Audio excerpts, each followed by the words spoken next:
بسم اللہ الرحمن الرحیم۔ السلام علیکم ناظرین، کیسے ہیں آپ؟ امید کرتی ہوں آپ بالکل ٹھیک ٹھاک خیریت کے ساتھ ہوں گے۔ ناظرین، آج میں آپ کو سفر کے مہینے کے بارے میں کچھ انفارمیشن دینا چاہتی ہوں۔ بہت سے لوگ کہتے ہیں کہ کیا سفر کا مہینہ بلاؤں کا مہینہ ہے؟ یہ بات کہاں تک درست ہے؟ تو میں آپ کو آج بتاتی چلوں کہ تمام سال آسمان پر سے دنیا سے زمین میں رہنے والوں پر 10,80,000 بلائیں نازل ہوتی ہیں، جن میں سے 9,20,000 بلائیں خاص کر ماہ سفر میں نازل ہوتی ہیں، باقی 1,60,000 بلائیں دوسرے 11 مہینوں میں نازل ہوتی ہیں۔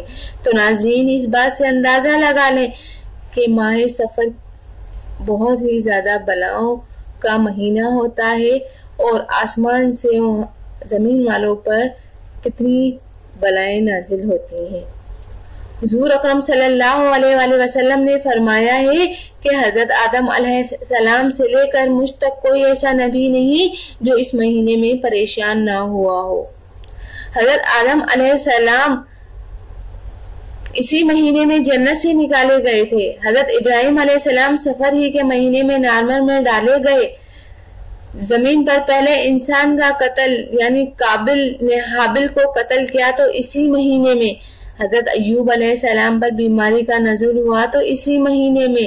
حضرت یعقوب علیہ السلام سے بیٹوں نے سفر کے مہینے میں ہی دغا کیا اور حضرت یوسف علیہ السلام کو اسی مہینے میں بھائیوں نے کنویں میں ڈالا اور حضرت زکریا علیہ السلام کو اسی مہینے میں ظالم قوم نے آرے سے چیر دیا اور حضرت یونس علیہ السلام اسی مہینے میں مچھلی کے پیٹ میں قید رہے۔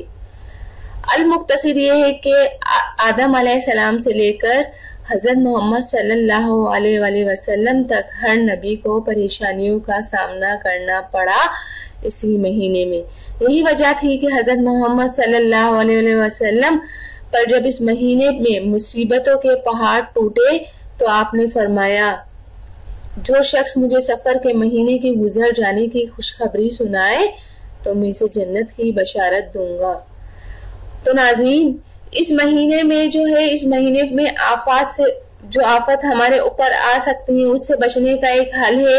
حضور اکرم محمد صلی اللہ علیہ وسلم نے فرمایا، صدقہ بلاؤں کو دور کرتا ہے اور عمر میں برکت کا سبب بنتا ہے، لہذا اس مہینے میں زیادہ سے زیادہ دل کھول کر صدقہ خیرات کریں اور اپنے والدین، بیوی، بچوں، بہن بھائیوں کی طرف سے صدقہ دیں۔ جو آپ کسی مجبور ضرورت مند، اپنے کسی رشتہ دار، قریبی دوست یا کسی بھی ضرورت مند مسلمان کو جو واقعی آپ کو لگتا ہے کہ یہ مدد کا مستحق ہے اور یہ حقدار ہے، تو آپ اس کے علاوہ یہ آپ کر سکتے ہیں اور اس کے علاوہ آپ نوافل اور ذکر کریں اور اپنی حفاظت آپ اس طریقے سے کر سکتے ہیں۔ اور ناظرین، قرآن شریف پڑھیں، اس مہینے میں زیادہ سے زیادہ ذکر کریں۔ اللہ کا ذکر تو لوگوں کے دلوں کو بھی بدل دیتا ہے۔ تو ناظرین، آفت سے اور پریشانیوں سے نجات اللہ کا ذکر ہی کر سکتا ہے۔